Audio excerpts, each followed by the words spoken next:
second act in the formation of Rochemont National Park's landscape. The first act was that collision that brought all sorts of rocks from down under the rocks to North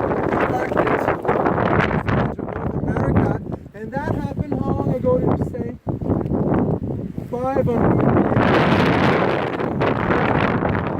years. A strong visual, so you can put in relation in millions and billions, and I'll do that here. But first of all, let's talk about the second act. So we did talk about the heights. We just talked about the color, orange, dark, black, green. Now let's talk about the shape. So I'm going to ask you guys once more to look at the valley this way. And look at the shape of the valley, going from the left side to the right side. And I'm going to ask you, if you had to think about a letter of the alphabet that would describe the shape of this valley, which letter would you be thinking of? U,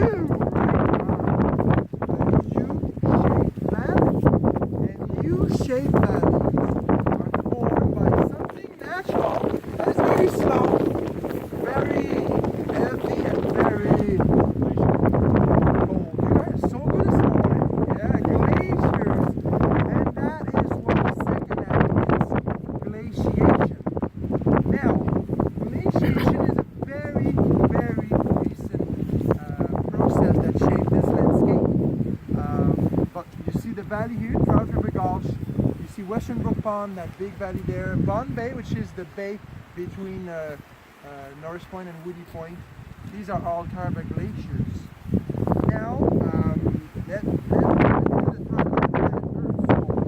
is the beginning of time for the planet. This is where we are now. So our planet is 4.5, 4.6 billion years. First act in the formation of the landscape, a bunch of rocks are brought up around 500 million years ago. 500 million years ago. 4.5 million is about here. The night of the planet history. Now, oldest rocks on the planet, 3.5 billion years. Northern Labrador and Quebec. That's the moment where a few little pieces of crust starting to float on top of the bubbling hot planet. Oldest rocks in the park, Long Range Mountain, Coastal Mountains, area, 1.25 billion years old. So right here, that was already in place. It's actually a section of North America. It's actually a section of the Appalachian Mountain, the Long Range Mountain, the northernmost section of the Appalachian Mountains. And it was here, for the rest, the tablelands, all the rocks you see between here, all of this came in that collision. Glaciation, the last 2 or 3 million years. So pretty much, the tip of my finger there, that's glaciation. Oh, a little speckle of dust there. Oh, Homo sapiens.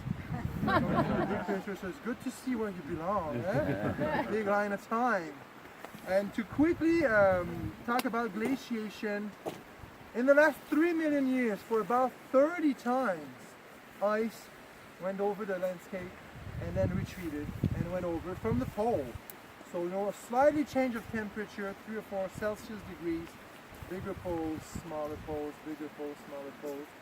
And we have the traces of 3 main glaciation in the park. The first one was above the whole landscape, up to 700 meters of ice above the landscape.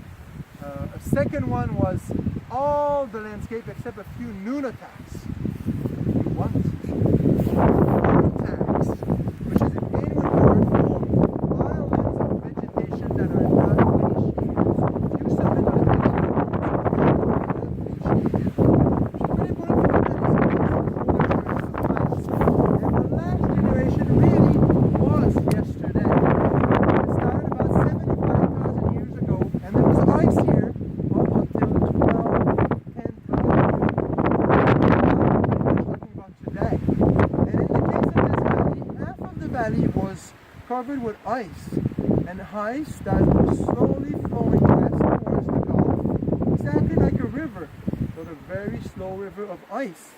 And on the edge there, kind of middle way, you see a little bit of a bump. That's the moraine, the lateral moraine. So it's slowly pushing down, and actually if you push it, 15 kilometers, about 15 minutes drive, you end up in the least visited town in this park, yet the most typical fishing village, the village of Trout River. And Trout River, geomorphology-wise, the shape of the landscape, is a glacial delta.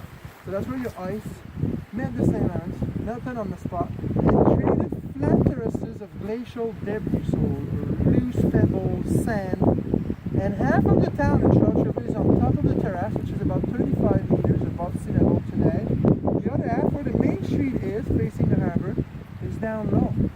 You have to imagine the water was way up to that level, and as it melted, it filled up different terraces. I always encourage people, when you're on the south side of the park, go and explore Trout River. Beautiful town. We lived there one summer. There's always something on the go. There's trikes and bikes and horses and cattle and fields. It's a beautiful town. It's a bit like 50 years in the past. Local women knit, and on a rainy day, I don't know, but they put the socks and on the lines.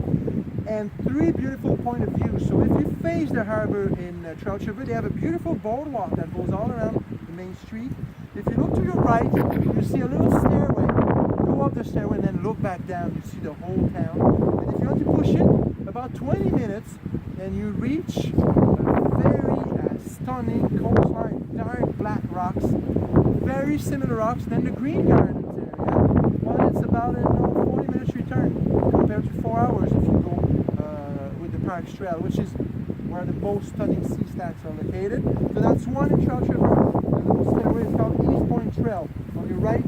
Now if you look on your left, you see the flat terrace on your left, and you see a strange sea stack. So 35 meters above sea level, there's a rock formation that locals call the Old Man. So you have to cross a bridge, you park, and in about 5-10 minutes you can reach the Old Man. It was carved by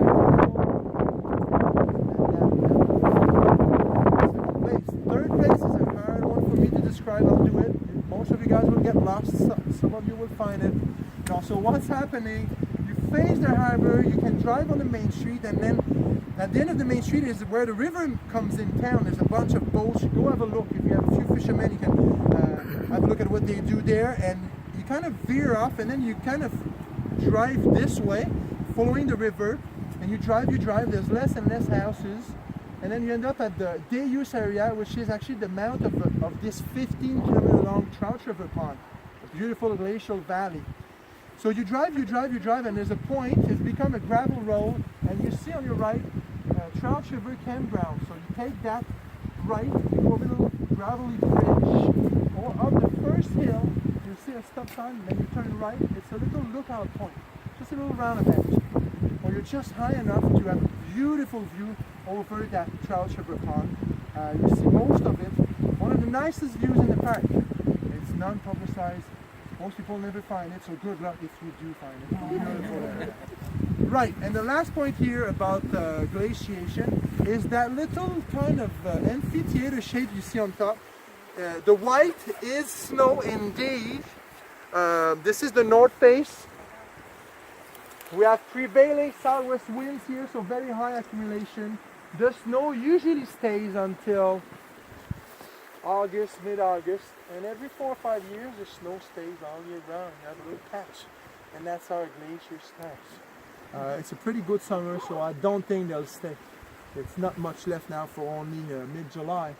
But this natural formation here is also carved by ice. It's what we call a cirque. So basically you have the main valley with the ice coming in, and there's another sub-valley, in this case almost not a valley, more of an amphitheater where the ice was able to churn in. And you can see down the little waterfall there, you see the little brook. If you look at the immediate walls of that brook, and you think about a letter of the alphabet, what would be the letter? It's not really a U now, it's kind of sharper, more of a V. So a V-shaped valley. Shaped by something more aggressive, so by water, faster, more aggressive erosion. Okay, alright. What we'll do, we'll just walk down, see the bridge there, maybe shortly before where they are, we'll step out the trail and go talk about a few of the plants that are able to make a living on this hard place that is a table land. Yeah.